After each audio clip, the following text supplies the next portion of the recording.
하나님 감사합니다. 창조 전부터 함께 하신 성부, 성자, 성령, 삼위일체 하나님을 찬양하며 이 시간 경배합니다. 그 신을, 그 영을 우리에게 부어주시는 것이 얼마나 큰 은혜요 기쁨이요 벅참인지를 우리 모두가 알기를 원합니다.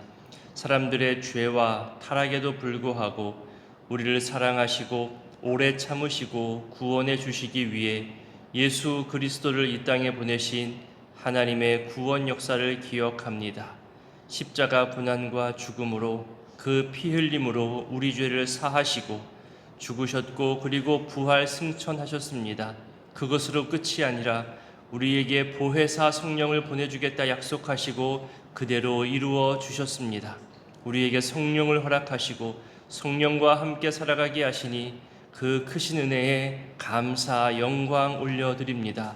이 성령의 은혜로 교회가 탄생하였고 말씀을 배우게 하셨고 또 깨닫게 하셨고 그리고 어려운 이웃들을 향해 찾아가게 하시고 형편을 묻고 헤아리며 도울 수 있도록 물질의 나눔과 교제도 있게 하셨습니다.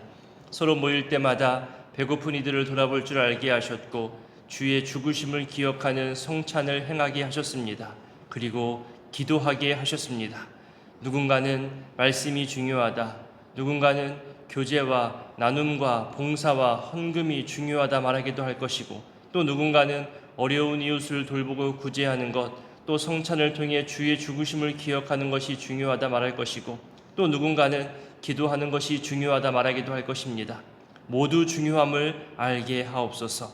내가 좋아하고 내가 중요하다 여기는 것에서 만족을 얻기보다는 모두가 신앙의 균형을 가지고 성장하고 성숙해 나갈 수 있도록 우리 교회의 현재와 앞날에 이 균형감을 잃어버리지 않도록 지혜와 분별력을 더하여 주옵소서. 성령에 대해서도 저마다 경험하고 이해하고 강조하는 것이 다르기에 이번 기회에 성령에 대해 배워보고자 강사 교수님도 초청하여 함께 나눌 기회도 갖게 하시니 감사합니다.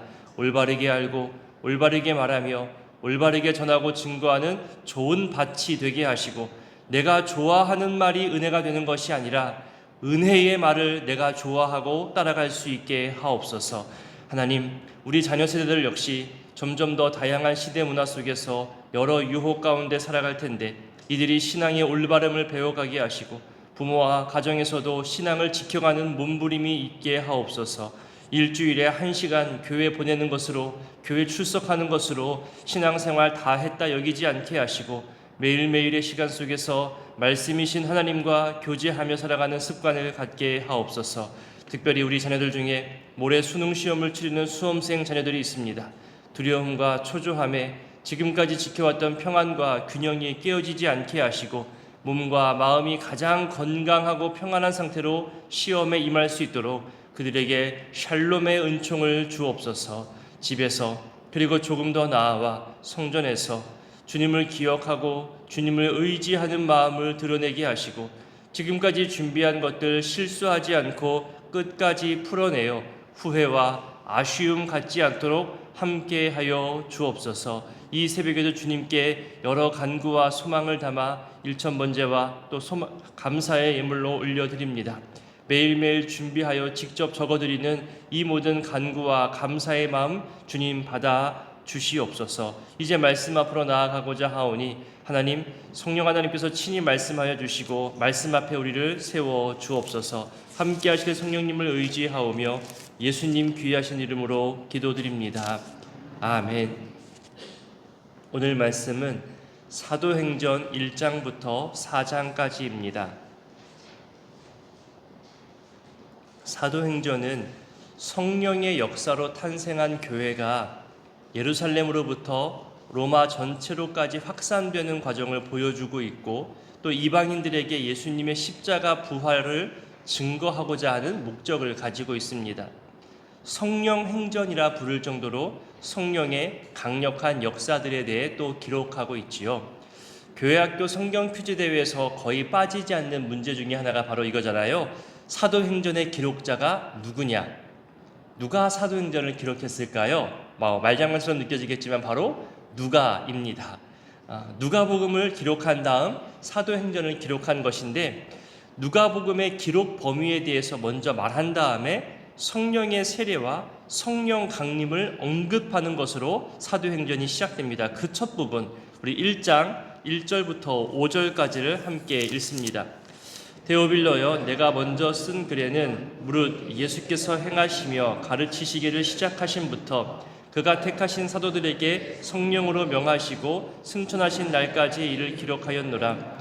그가 고난받으신 후에 또한 그들에게 확실한 많은 증거로 친히 살아계심을 나타내사 40일 동안 그들에게 보이시며 하나님 나라의 일을 말씀하시니라.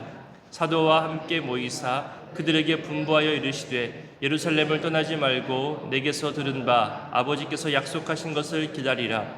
요한은 물로 세례를 베풀었으나 너희는 몇 날이 못 되어 성령으로 세례를 받으리라 하셨느니라. 자, 여기서 사도행전의 처음과 마지막 부분이 무엇을 강조하고 있는가 발견할 수 있습니다. 부활하신 예수님께서 40일 동안 제자들에게 가르쳐 주신 주제도 하나님 나라였고요. 또 사도행전이 그것을 지금 처음부터 언급하면서 또 마지막 부분까지 말하고 있거든요. 그러면 맨 뒤에 사도행전 맨 끝장 28장 맨 끝부분 31절에 보면요, 여기서도 하나님 나라를 언급합니다.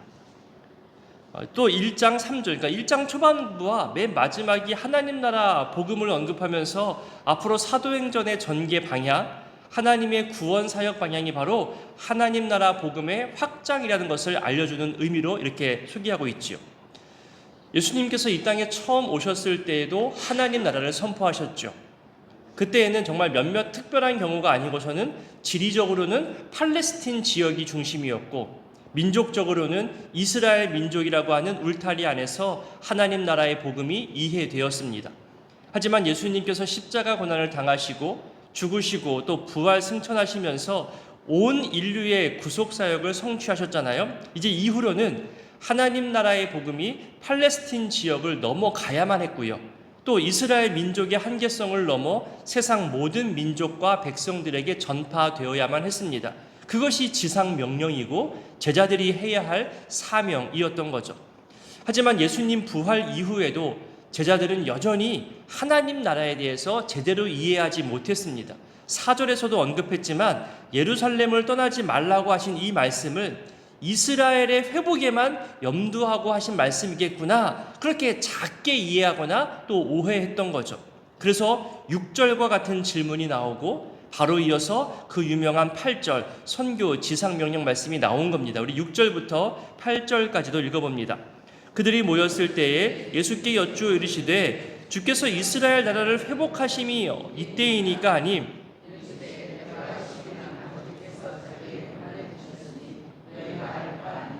오직 성령이 너희에게 임하시면 너희가 권능을 받고 예루살렘과 온 유대와 사마리아와 땅끝까지 이르러 내 증인이 되리라 하시니라. 이 말씀에도 보면 예루살렘, 유대, 사마리아, 땅끝까지 점점 확산되어져 가는 것을 발견할 수 있습니다. 이 1장 8절의 말씀대로 사도행전 초반부는 예루살렘에서의 초대교회 탄생과 복음의 확장이 드러나고요. 그 다음 8장부터는 유대와 사마리아 그리고 수리아, 안디옥까지 복음이 확장되는 것을 알려줍니다. 그리고 13장부터 끝장까지는 수리아, 안디옥으로부터 시작해서 로마까지 복음이 확장되는 것을 보여주죠. 점점 중심에서부터 바깥으로 커져가는 것을 보여주고 있습니다. 사도행전의 내용이 본격적으로 시작되는 우리 1장 12절부터 보면요, 주님의 명령에 따라서 성령의 강림을 기대하며 마음 모아 기도하는 제자들의 모습을 보여줍니다. 그 과정에서 가룟 유다를 대신하는 새로운 사도로 마띠아가 선출되는 모습도 알려주고 있습니다. 유다의 이 배신은 제자들에게도 충격이었습니다. 해결되지 않은 혼란이었죠.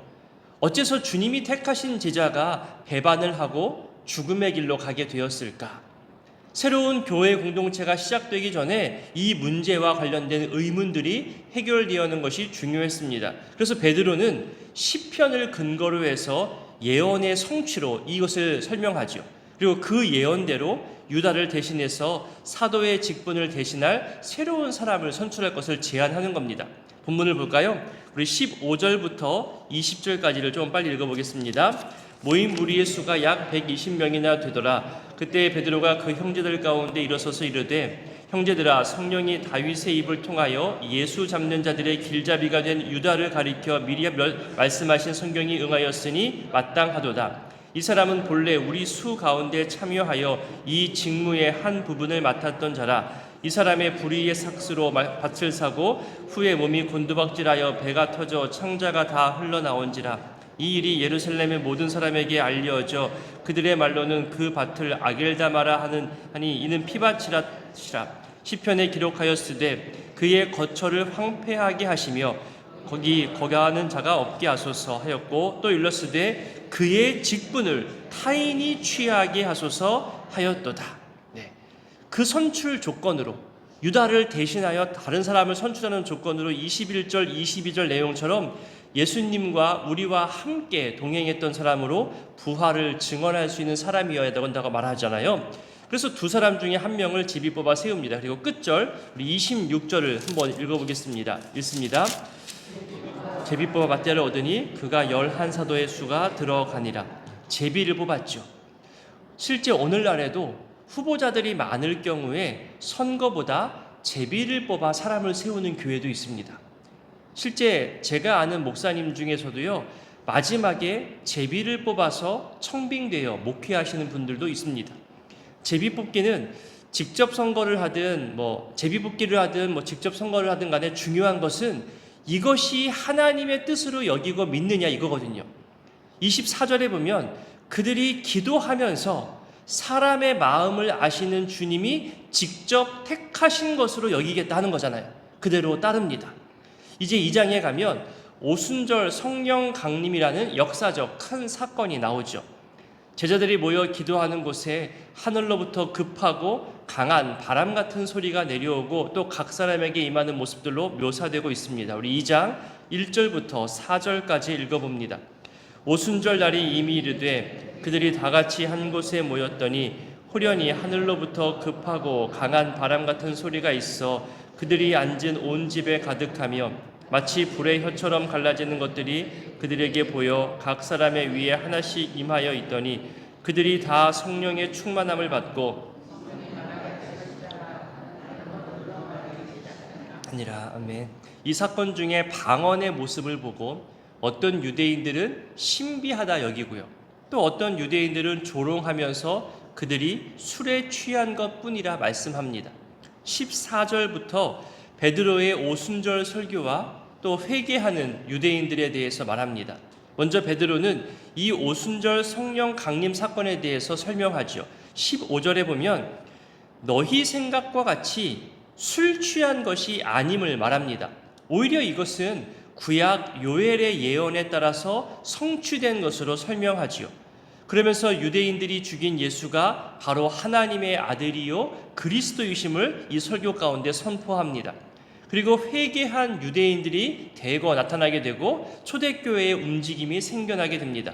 우리 2장 30절부터 33절까지를 읽어보겠습니다.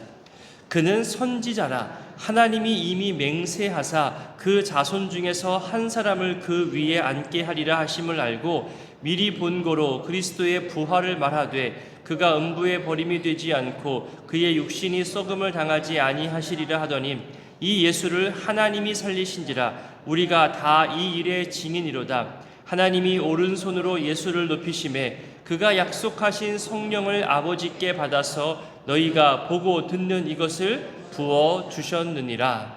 그리고 연이어서 우리 36절부터 41절까지를 읽어보겠습니다. 그런즉 이스라엘 온 집은 확실히 알지니 너희가 십자가에 못 박은 이 예수를 하나님이 주와 그리스도가 되게 하셨느니라 하니라. 그들이 이 말을 듣고 마음에 찔려 베드로와 다른 사도들에게 물어 이르되 형제들아 우리가 어찌할꼬 하거늘 베드로가 이르되 너희가 회개하여 각각 예수 그리스도의 이름으로 세례를 받고 죄 사함을 받으라. 그리하면 성령의 선물을 받으리니 이 약속은 너희와 너희 자녀와 모든 먼데 사람 곧 주 우리 하나님이 얼마든지 부르시는 자들에게 하신 것이라 하고 또 여러 말로 확증하며 권하여 이르되 너희가 이 패역한 세대에서 구원을 받으라 하니 그 말을 받은 사람들은 세례를 받음에 이날의 신도의 수가 3,000이나 더하더라. 이 오순절 성령 강림 사건과 베드로 설교를 통해서 몇 가지 중요한 주제를 발견하고 정리할 수 있습니다. 먼저는 오순절 성령 강림 사건은 예수님의 고난과 죽음과 부활 그리고 승천에 이어져가는 연속적인 사건인 것을 말해줍니다. 그러니까 방금 읽었던 33절에서처럼 예수님이 성부 하나님으로부터 성령을 받아 제자들에게 부어주신 것으로 말씀했잖아요. 그러니까 이것은 성령 강림 사건이 하나의 별개의 사건으로 보는 것이 아니라 예수님 사역의 연속성으로 본다는 거예요. 고난과 죽음, 부활과 승천, 그리고 성령 강림이 따로 떼어놓을 수 없는 연속적인 구원 역사라는 것이죠. 또 하나 생각해 볼 것은 이 성령 강림 사건 이후에 구원받은 공동체의 개념이 구약의 선민 이스라엘이 아니라 이제는 신약 교회로 바뀌어지게 된다는 겁니다. 누구든지 주의 이름을 부르는 자는 구원을 받는다는 말씀처럼 회개하고 예수 그리스도의 이름으로 세례를 받아서 죄사함을 얻게 되고 성령을 선물로 받게 된다는 거죠. 이 은총은 유대인뿐만이 아니라 먼 곳의 이방인들에게까지도 베풀어지게 된다고 알려주고 있습니다. 창조주 하나님과 같이 있는 삼위일체인 이 성령이 우리 모두에게 차별 없이 누구에게든지 부어진다는 것은요, 사실 엄청난 은혜입니다. 그리고 오늘을 살아가는 우리들은 이 누구에게 부어지는 이 은총이 잘 흘러갈 수 있도록 신앙인의 삶으로, 사명자의 삶으로 살아가야 하는 또 다른 제자들인 거죠. 간혹 신앙인이 맞나 싶을 정도로 우리의 말과 행동과 태도로 누군가에게 흘러가야 할 이 복음의 은총이 막혀버리기도 할 때 있습니다. 또 잘못 전달되기도 하고 우리의 언행으로 상처를 줄 때 있죠. 그래서 이런 말이 있잖아요. 복음을 증거하는 것도 중요하지만 복음을 막지 않는 것도 더 중요하다는 말이 있습니다. 이제 2장 마지막 부분은 초대교회 공동체 생활의 모습에 대해 알려주고 있습니다. 특히 믿는 사람들이 모든 물건을 통용하는 그 모습을 보여주거든요. 이 초대교회를 통해서 구원받는 사람을 날마다 더하게 해주신다 말씀해주고 있습니다. 익숙한 말이지만 우리 한 번 더 읽겠습니다. 42절부터 47절까지를 읽어봅니다. 그들이 사도의 가르침을 받아 서로 교제하고 떡을 떼며 오로지 기도하기를 힘쓰니라. 사람마다 두려워하는데 사도들로 말미암아 기사와 표적이 많이 나타나니 믿는 사람이 다 함께 있어 모든 물건을 서로 통용하고 또 재산과 소유를 팔아 각 사람의 필요를 따라 나눠주며 날마다 마음을 같이하여 성전에 모이기를 힘쓰고 집에서 떡을 떼며 기쁨과 순전한 마음으로 음식을 먹고 하나님을 찬미하며 또 온 백성에게 칭송을 받으니 주께서 구원받는 사람을 날마다 더하게 하시니라. 아멘. 다 중요한 말씀이지만 42절을 좀 붙잡았으면 좋겠습니다. 교회 공동체 안에서 성도들이 전념하는 일이 무엇인가를 알려주고 있는데 42절에 총 4가지를 알려주고 있습니다. 어느 것 하나를 소홀히 해서도 안 되는 것이고요. 어느 것 하나에 치중해서도 안 되는 겁니다. 교단마다, 교파마다, 교회마다 강조하는 것이 다르긴 하겠지만 최소한 이 4가지에서 과하게 치중되거나 과하게 하지 않는 것이 있다면 정말 생각해 봐야 할 요소입니다. 먼저 4가지 중에 첫 번째가 사도의 가르침을 받았다고 하잖아요. 그 오순절 성령 강림 사건 이후에 기도의 부흥도 있지만 가르침, 말씀의 부흥이 훨씬 더 컸습니다. 성경에 대한 가르침과 배움을 소홀히 하면서 다른 은사나 성령 운동만 강조하는 것은 옳다 말할 수 없습니다. 그 다음은 교제하는 겁니다. 여기서 주의할 것은 우리나라 번역상 가르침 받은 결과로 교제하거나 그 다음으로 이어지는 것이 아니라 가르침 받는 것, 교제하는 것, 떡을 떼는 것, 기도하는 것, 이 4가지가 다 각각 힘써야 할 따로따로의 영역임을 알아야 됩니다. 여기서의 교제는 정신적인 교제나 어떤 생각의 나눔도 있지만 물질적인 교제를 더 많이 의미합니다. 그러니까 이 물질로 어려운 사람을 돕기도 했다는 거죠. 그러니까 오늘날의 봉헌도 이에 해당되는 겁니다. 우리의 구제와 목적 또 선교헌금으로 이웃을 돕는 것도 이 모두 교제의 범위에서 이해할 수 있는 거죠. 그 다음으로 떡을 떼는 것은 단순히 먹고 마시는 식사만 말하는 게 아니라 성찬까지 포함하는 겁니다. 초대교회 성도들은 모이면 일단 가볍게 애찬 형식으로 먹을 것을 나눕니다. 왜냐하면 식사를 제대로 할 수 없는 가난한 자들이 초대교회 안에 있었기 때문이죠. 그렇게 애찬을 행한 다음에 주의 가르침대로 성찬 예식을 뒤이어 가졌습니다. 여기서 말하는 떡을 뗀다는 것은 성찬 용어이기 때문에 주의 죽으심을 기념하는 것을 모일 때마다 서로 증거하고 확인하고 알려줬다는 거죠. 다음으로 기도입니다. 설명이 필요 없을 정도로 초대교회의 역동성은 바로 기도가 뒷받침되었기 때문이죠. 우리 교회에서도 어느 것 하나에 치중되거나 강조되지 않게 지금까지 잘 해왔습니다. 근데 코로나 이후 그리고 고령화와 저출산, 젊은 부부의 직장생활 증가로 인해서 교제와 나눔이 많이 교회마다 약해졌습니다. 이 부분에 대한 보완을 조금 더 신경 써야 하는 그런 상황이 아마 오늘날 교회 숙제들일 겁니다. 앞으로도 균형감 있게 어떤 특정한 한 주제만으로 만족하거나 추구하지 않도록, 어떤 사람의 만족을 추구하지 않도록 같이 고민하며 이 4가지 주제에 대해서 서로 애써야 하는 숙제가 우리 가운데도 있습니다. 이제 3장은 지난 전교인 수련회 여는 예배 때 연극 형식으로 설교했던 내용인데 아직 기억하고 계실까요? 안진뱅이를 일으켜 세워 걷게 한 사건이 나오죠. 이 사건과 연관하여서 이제 사내들인과 제자들이 처음으로 격돌하는 모습이 4장에 나옵니다. 예수님을 죽이기 위해 앞장섰던 유대 종교 지도자들이 예수의 부활을 알리는 것을 가만두고 볼 리가 없죠. 그래서 베드로와 요한을 불러서 종교 법정에 세웁니다. 하지만 이들은 조금도 굴하지 않고 담대하게 예수 그리스도를 증거하죠. 우리 4장 10절부터 12절까지를 함께 읽어보겠습니다. 너희와 모든 이스라엘 백성들은 알라. 너희가 십자가에 못 박고 하나님이 죽은 자 가운데서 살리신 나사렛 예수 그리스도의 이름으로 이 사람이 건강하게 되어 너희 앞에 섰느니라. 이 예수는 너희 건축자들의 버린 돌로서 집 모퉁이의 머릿돌이 되었느니라. 다른 이로서는 구원을 받을 수 없나니 천하 사람 중에 구원을 받을 만한 다른 이름을 우리에게 주신 일이 없음이라 하였더라. 아멘. 이렇게 담대하게 예수 그리스도를 증거하는 그런 모습을 보여주죠. 오늘의 이 사도행전 첫 부분, 이 말씀들을 기억하며 여러분 기도하실 때요, 초대교회에서 이 4가지 중요한 요소를 기억하며 우리 기도했으면 좋겠습니다. 우리가 어느 한쪽에 쏠리거나 치우치지 않도록 균형을 잘 갖추어 갈 수 있도록 내 만족을 위한 신앙이 아니라 올바른 교회의 모습을 함께 지어갈 수 있도록 우리 마음 모아 기도해 주셨으면 좋겠습니다.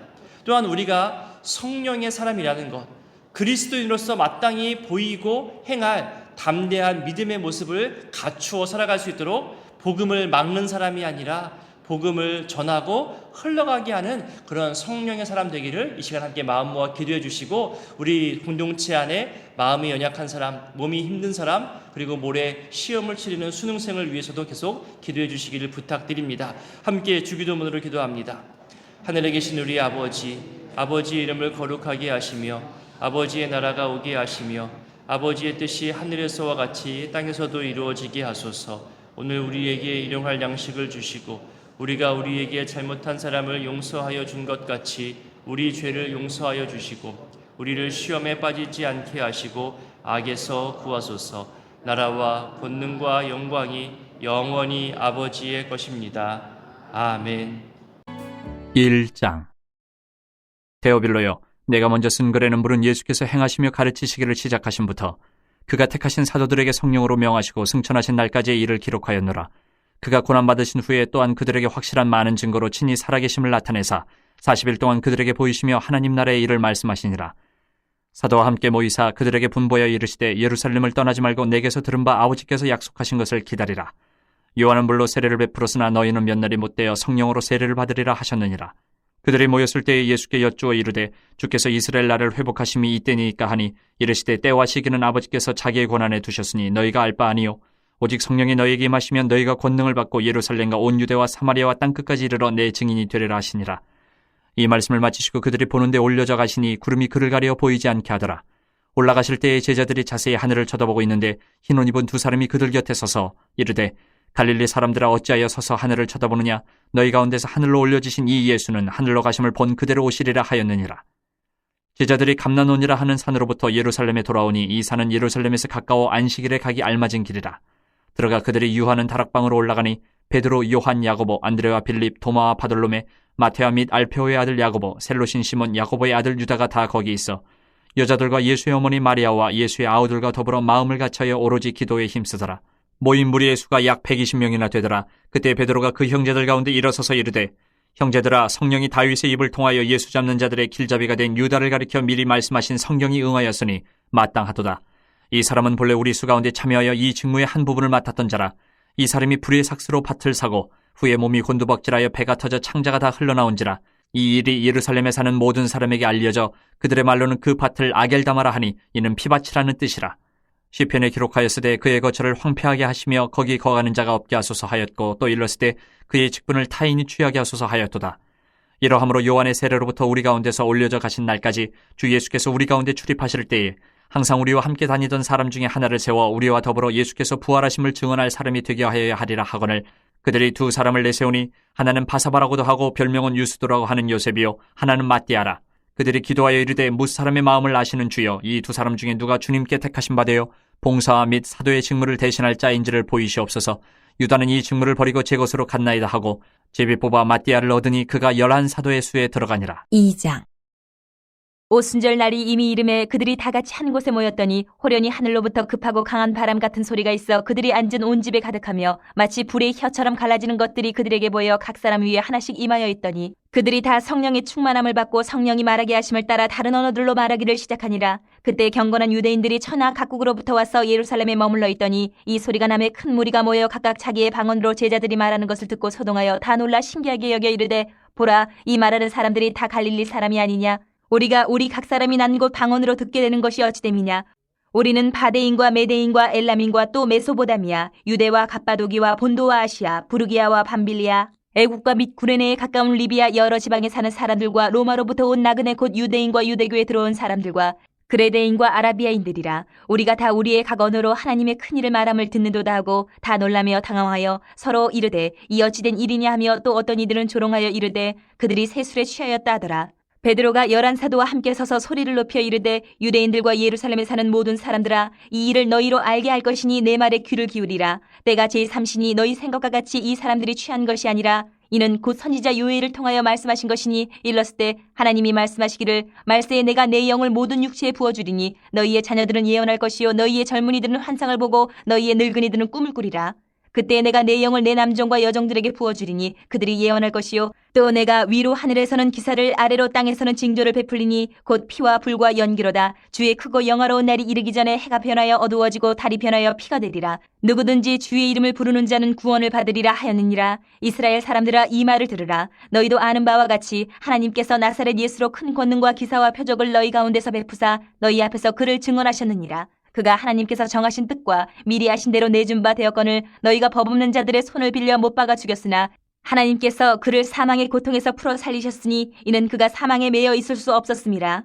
다윗이 그를 가리켜 이르되 내가 항상 내 앞에 계신 주를 배웠으며 나로 요동하지 않게 하기 위하여 그가 내 우편에 계시도다. 그러므로 내 마음이 기뻐하였고 내 혀도 즐거워하였으며 육체도 희망에 거하리니 이는 내 영혼을 음부에 버리지 아니하시며 주의 거룩한 자로 썩음을 당하지 않게 하실 것이미로다. 주께서 생명의 길을 내게 보이셨으니 주 앞에서 내게 기쁨이 충만하게 하시리로다 하였으므로 형제들아 내가 조상 다윗에 대하여 담대히 말할 수 있노니 다윗이 죽어 장사되어 그 묘가 오늘까지 우리 중에 있도다. 그는 선지자라 하나님이 이미 맹세하사 그 자손 중에서 한 사람을 그 위에 앉게 하리라 하심을 알고 미리 본고로 그리스도의 부활을 말하되 그가 음부에 버림이 되지 않고 그의 육신이 썩음을 당하지 아니하시리라 하더니 이 예수를 하나님이 살리신지라. 우리가 다 이 일의 증인이로다. 하나님이 오른손으로 예수를 높이심에 그가 약속하신 성령을 아버지께 받아서 너희가 보고 듣는 이것을 부어주셨느니라. 다윗은 하늘에 올라가지 못하였으나 친히 말하여 이르되 주께서 내 주에게 말씀하시기를 내가 내 원수로 내 발등상이 되게 하기까지 너는 내 우편에 앉아있으라 하셨도다 하였으니 그런즉 이스라엘 온 집은 확실히 알지니 너희가 십자가에 못 박은 이 예수를 하나님이 주와 그리스도가 되게 하셨느니라 하니라.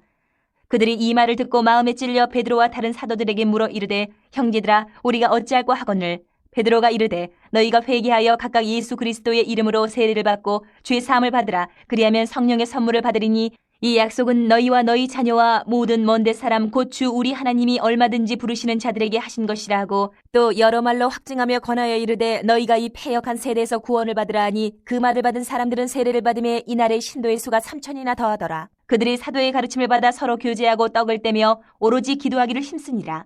사람마다 두려워하는데 사도들로 말미암아 기사와 표적이 많이 나타나니 믿는 사람이 다 함께 있어 모든 물건을 서로 통용하고 또 재산과 소유를 팔아 각 사람의 필요를 따라 나눠주며 날마다 마음을 같이하여 성전에 모이기를 힘쓰고 집에서 떡을 떼며 기쁨과 순전한 마음으로 음식을 먹고 하나님을 찬미하며 또 온 백성에게 칭송을 받으니 주께서 구원받는 사람을 날마다 더하게 하시니라. 3장 제9시 기도 시간에 베드로와 요한이 성전에 올라갈새 나면서 못 걷게 된 이를 사람들이 메고 오니 이는 성전에 들어가는 사람들에게 구걸하기 위하여 날마다 미문이라는 성전문에 두는 자라. 그가 베드로와 요한이 성전에 들어가려 함을 보고 구걸하거늘 베드로가 요한과 더불어 주목하여 이르되 우리를 보라 하니 그가 그들에게서 무엇을 얻을까 하여 바라보거늘 베드로가 이르되 은과 금은 내게 없거니와 내게 있는 이것을 내게 주노니 나사렛 예수 그리스도의 이름으로 일어나 걸으라 하고 오른손을 잡아 일으키니 발과 발목이 곧 힘을 얻고 뛰어서서 걸으며 그들과 함께 성전으로 들어가면서 걷기도 하고 뛰기도 하며 하나님을 찬송하니 모든 백성이 그 걷는 것과 하나님을 찬송함을 보고 그가 본래 성전 미문에 앉아 구걸하던 사람인 줄 알고 그에게 일어난 일로 인하여 심히 놀랍게 여기며 놀라니라. 나은 사람이 베드로와 요한을 붙잡으니 모든 백성이 크게 놀라며 달려나아가 솔로몬의 행각이라 불리우는 행각에 모이거늘 베드로가 이것을 보고 백성에게 말하되 이스라엘 사람들아 이 일을 왜 놀랍게 여기느냐? 우리 개인의 권능과 경건으로 이 사람을 걷게 한 것처럼 왜 우리를 주목하느냐? 아브라함과 이삭과 야곱의 하나님 곧 우리 조상의 하나님이 그의 종 예수를 영화롭게 하셨느니라. 너희가 그를 넘겨주고 빌라도가 놓아주기로 결의한 것을 너희가 그 앞에서 거부하였으니 너희가 거룩하고 의로운 일을 거부하고 도리어 살인한 사람을 놓아주기를 구하여 생명의 주를 죽였도다. 그러나 하나님이 죽은 자 가운데서 그를 살리셨으니 우리가 이 일의 증인이라. 그 이름을 믿음으로 그 이름이 너희가 보고 아는 이 사람을 성하게 하였나니 예수로 말미암아 난 믿음이 너희 모든 사람 앞에서 이같이 완전히 낫게 하였느니라. 형제들아 너희가 알지 못하여서 그리하였으며 너희 관리들도 그리한 줄 아노라. 그러나 하나님이 모든 선지자의 입을 통하여 자기 그리스도께서 고난받으실 일을 미리 알게 하신 것을 이와 같이 이루셨느니라. 그러므로 너희가 회개하고 돌이켜 너희 죄 없이 함을 받아라. 이같이 하면 새롭게 되는 날이 주 앞으로부터 이를 것이요 또 주께서 너희를 위하여 예정하신 그리스도 곧 예수를 보내시리니 하나님이 영원전부터 거룩한 선지자들의 입을 통하여 말씀하신 바 만물을 회복하실 때까지는 하늘이 마땅히 그를 받아두리라.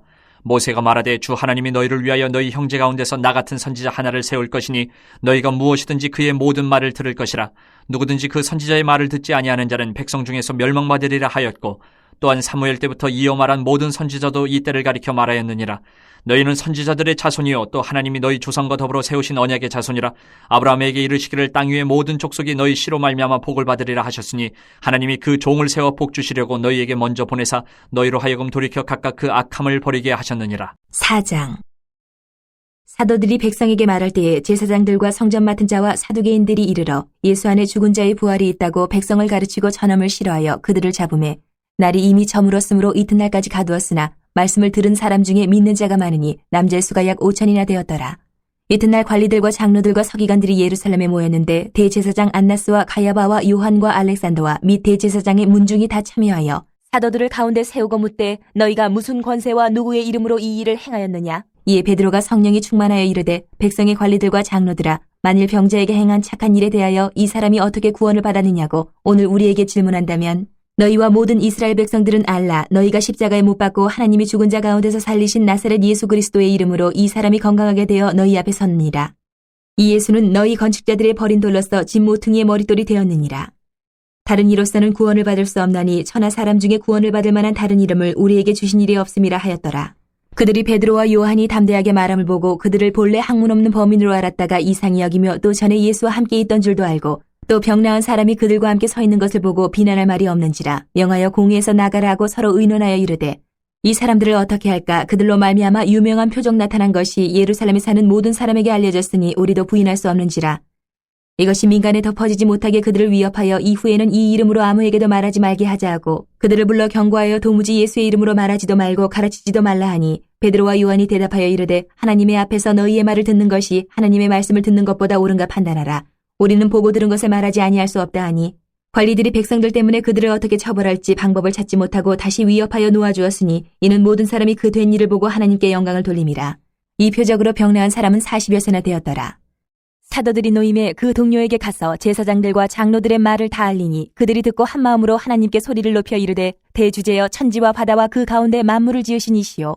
또 주의 종 우리 조상 다윗의 입을 통하여 성령으로 말씀하시기를 어찌하여 열방이 분노하며 족속들이 허사를 경영하였는고. 세상의 군왕들이 나서며 관리들이 함께 모여 주와 그의 그리스도를 대적하도다 하신 이로소이다.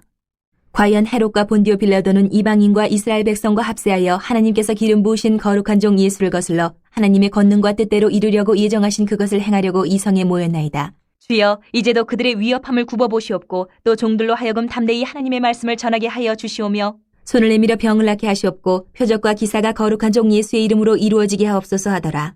빌기를 다음에 모인 곳이 진동하더니 무리가 다 성령에 충만하여 담대히 하나님의 말씀을 전하니라. 믿는 무리가 한 마음과 한 뜻이 되어 모든 물건을 서로 통용하고 자기 재물을 조금이라도 자기 것이라 하는 이가 하나도 없더라. 사도들이 큰 권능으로 주 예수의 부활을 증언하니 무리가 큰 은혜를 받아 그 중에 가난한 사람이 없으니 이는 밭과 집 있는 자는 팔아 그 판 것의 값을 가져다가 사도들의 발 앞에 두매 그들이 각 사람의 필요를 따라 나누어 줌이라. 구브로에서 난 레위족 사람이 있으니 이름은 요셉이라. 사도들이 일컬어 바나바라 번역하면 위로의 아들이라 하니 그가 밭이 있음에 팔아 그 값을 가지고 사도들의 발 앞에 두니라.